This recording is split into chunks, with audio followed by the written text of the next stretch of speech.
Al-Mukarram wal Muhtaram yang saya hormati, Habibana al-Mahbub Al-Habib Mustafa bin Aqil Al-Habsyi, Al-Mukarram wal Muhtaram Al-Habib Ibrahim bin Sumaid, Al-Mukarram wal Muhtaram Al-Ustaz Salihin Husain, Al-Ustaz Abdul Aziz, serta para asatidz yang banyak hadir pada malam hari ini, juga para orang tua. Kita doakan guru-guru kita, semoga Allah selalu berikan sehat, panjang umur serta afiat di dunia wal akhirah, amin ya rabbal alamin. Hadirin hadirat, bapak-bapak, ibu-ibu, saudara-saudara sekalian, alhamdulillah pada malam hari ini kita berkumpul bersama di Musalla Nurul Hikmah dalam rangka pengajian bulanan Jam'iyatul Majalis An-Nur setiap malam Rabu awal bulan. Ini malam sekaligus kita tawakuf sementara, sekaligus Isra Mi'raj. InsyaAllah nanti habis lebaran, panjang umur, sehat afiat, kita buka lagi pengajian kita sebagaimana biasa. Dan insyaallah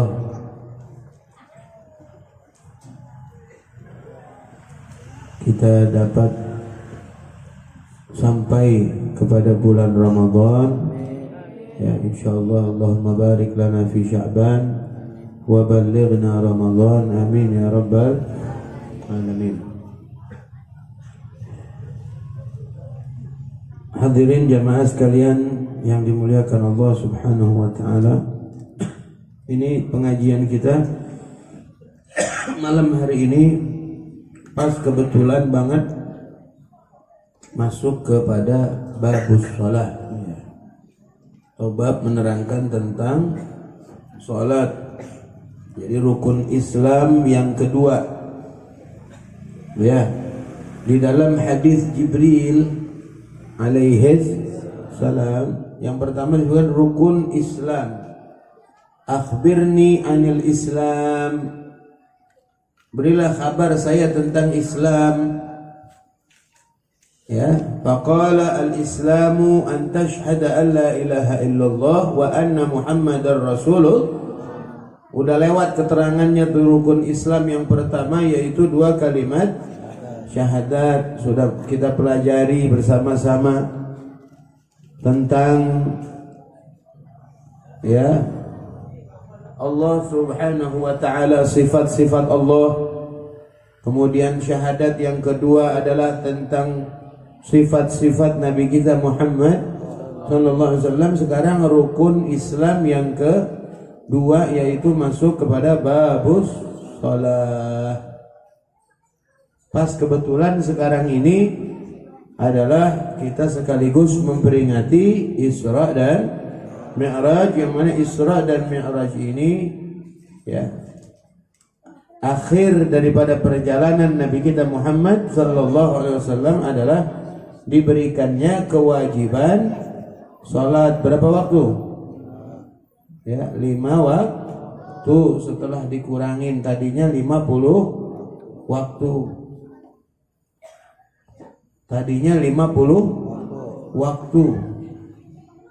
Berarti setiap setengah jam sholat. Kalau nggak dikurangin, setiap setengah jam sholat. Setiap setengah jam azan. Nah, ya, 5 waktu aja azan banyak yang pengang kupingnya.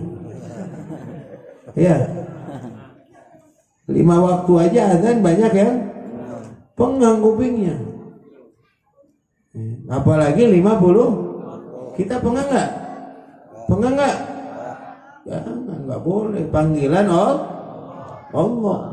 Kalau umpama sholat 50 waktu, 50 kali azan, pengang apa nggak kita? Pengang nggak? Ini rumahnya dekat musola semua kan ya? Walaupun dekat masjid, dekat musola, pengang nggak? Enggak, panggilan Allah. Jangan pengang, jangan merasa risau, jangan merasa terganggu. Kalau ente terganggu dengan panggilan azan, pindah. Jangan tinggal dekat masjid, jangan tinggal dekat musola. Ini panggilan Allah, walaupun zahirnya manusia yang panggil, tapi pada hakikatnya itu adalah panggilan Allah Subhanahu wa ta'ala. Tadinya 50 waktu menjadi 5 waktu. 5 waktu kewajiban salat. Di antara rukun-rukun Islam yang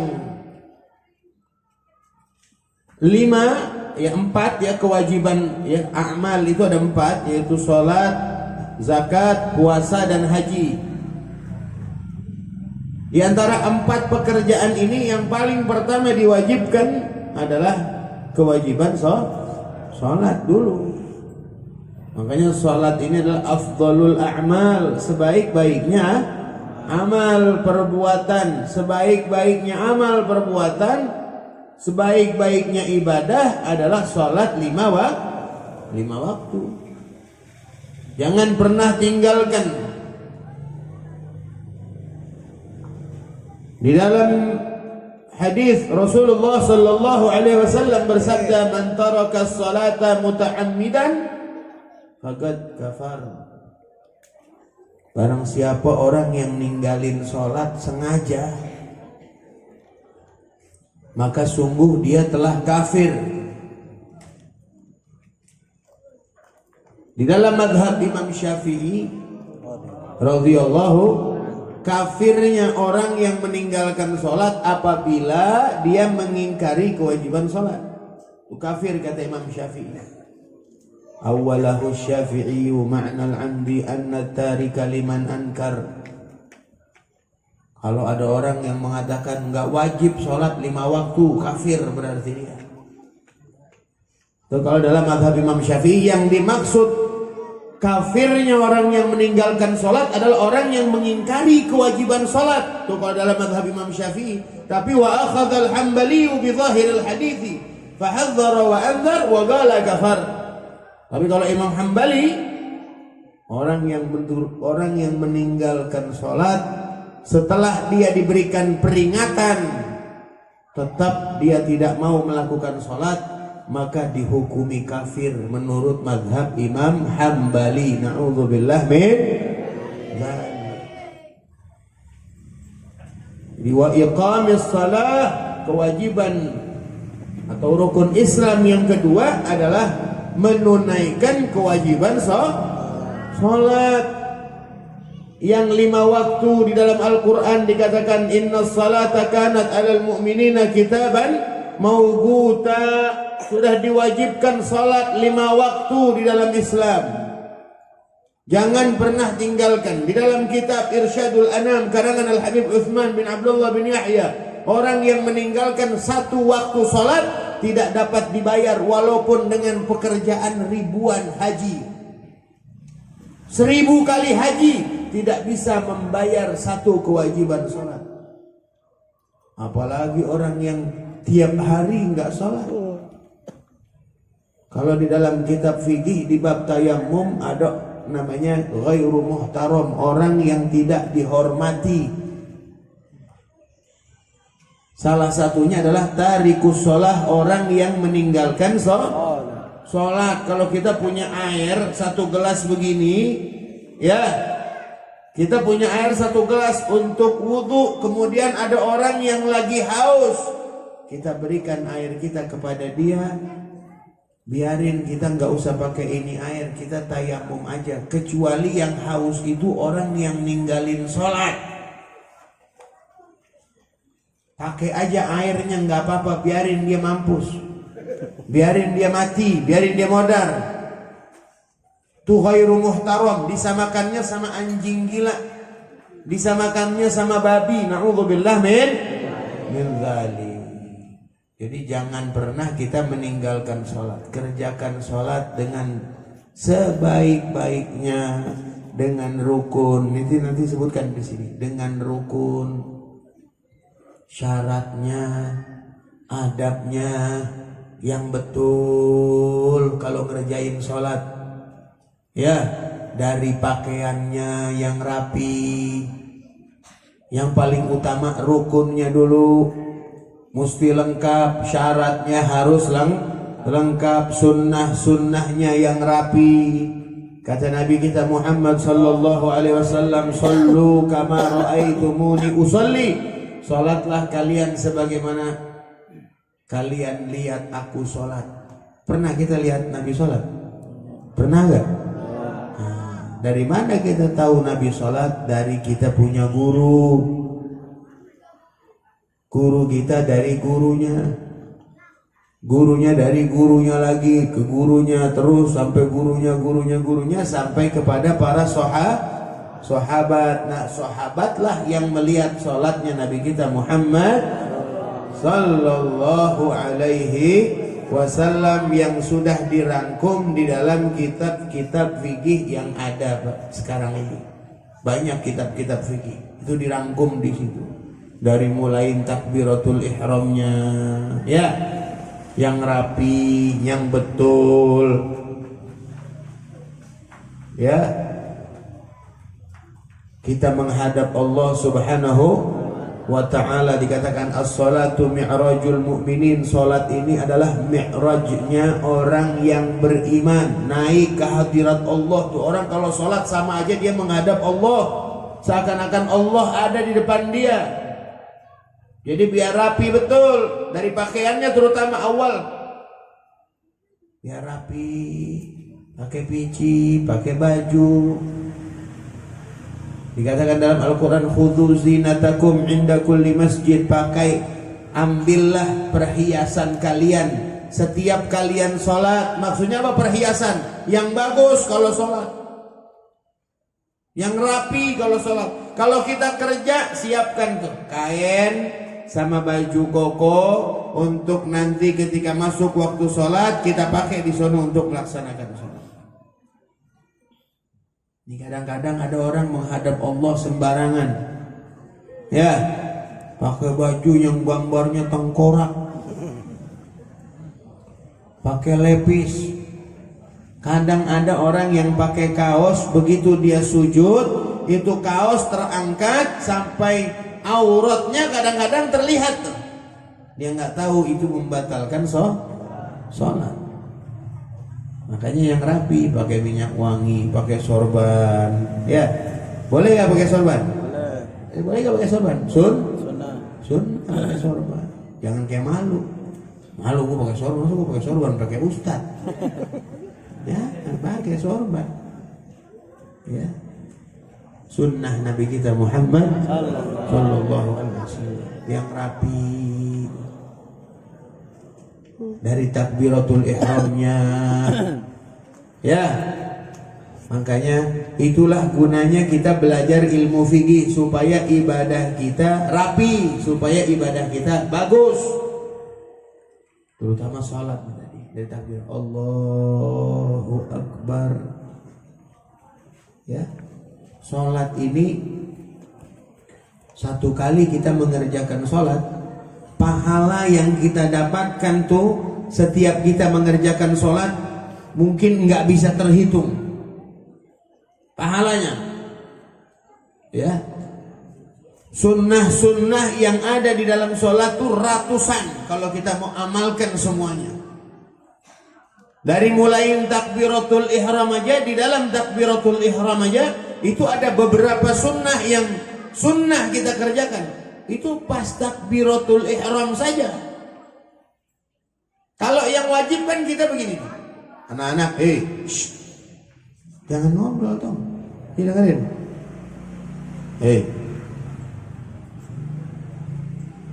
Ketika takbiratul ihram saja berapa sunnah tuh? Kalau yang wajib kan cuma Allahu Akbar. Tapi sunnahnya kita angkat tangan. Allahu, ini udah sunnah nih, pahala nih.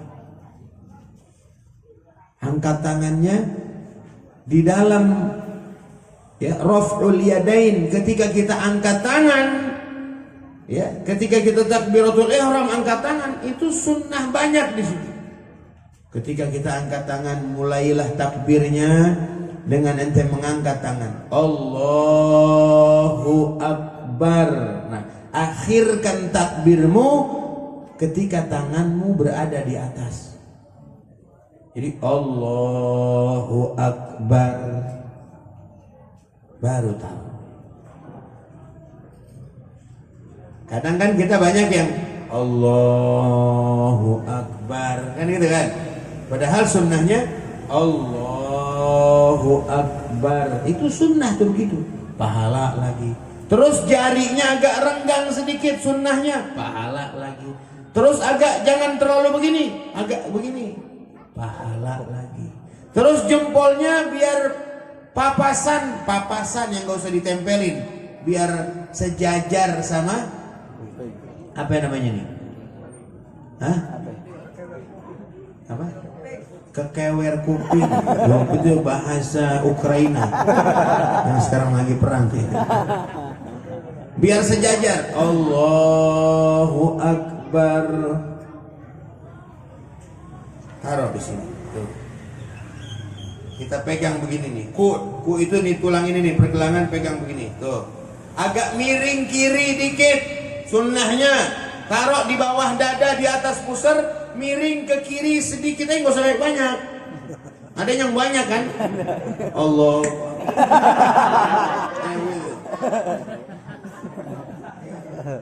Padahal al-mailu ilal galbi ya condong sedikit, qalilan ya, agak sedikit ya.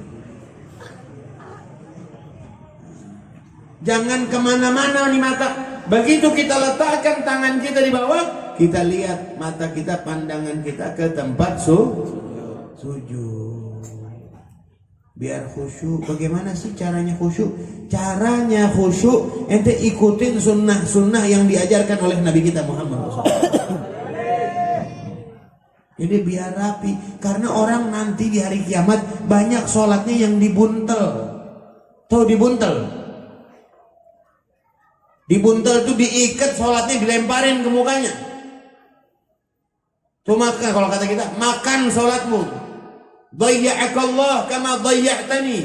Semoga Allah menyia-nyiakanmu sebagaimana engkau menyia-nyiakan aku. Hafizakallah kama hafiztani. Semoga Allah memelihara engkau sebagaimana engkau memelihara aku.